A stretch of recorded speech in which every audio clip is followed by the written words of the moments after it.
இங்கே இந்த வீடியோவில் பார்க்குறதுக்கு பேர் வந்து பார்த்தீங்கன்னா ஃபென்சிங் அப்படின்னு சொல்லுவோம். ஓகேங்களா, டெம்பரரியாக நம்ம போட்டு வைக்கிறது, நம்ம கிரவுண்டை ஜஸ்ட் ஒரு டெம்பரரியாக ப்ரொடெக்ட் பண்ணுற மாதிரி, யாரும் உள்ள வராது மாதிரி.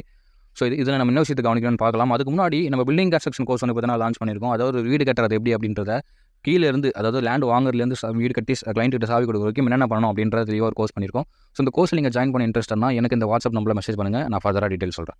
இந்த மாதிரி ஃபென்சிங் பண்ணும்போது மெயினான விஷயம் என்னென்னா, இந்த மாதிரி சப்போர்ட்ஸ் தான். இதுக்கு இந்த பில்லர் சப்போர்ட்ஸ் கொடுக்குறாங்க இல்லைங்களா, இதுதான். ஸோ இதை சப்போர்ட் கொடுத்துட்டு நம்ம எந்த டைப் ஆஃப் ஒயர் வேணாலும் நம்ம யூஸ் பண்ணலாம். ஓகேங்களா, இது வந்து பார்த்தீங்கன்னா நார்மலான மெஸ். ஓகேவா, இதை தாண்டி பார்புடு ஒயர் அப்படின்னு இருக்குது, முள்கம்பி. ஓகேங்களா, எந்த ஒயர் யூஸ் பண்ணாலுமே நம்ம என்ன பண்ணணும்னா, இந்த 2 பில்லருக்குமான டிஸ்டன்ஸ் வந்து பார்த்தீங்கன்னா அதிகமாக போகக்கூடாது.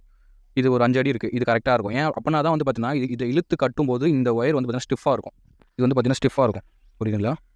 சப்போஸ் இந்த பில்லருக்கும் இந்த பில்லருக்குமான டிஸ்டன்ஸ் அதிகமாகும் போது இதை நம்ம எவ்வளோ இழுத்து கட்டினாலும் இது ஸ்டிஃபாக இருக்காது, லூஸாக இருக்கும். ஸோ அதுங்களா அந்த ஒரு விஷயம் தான்.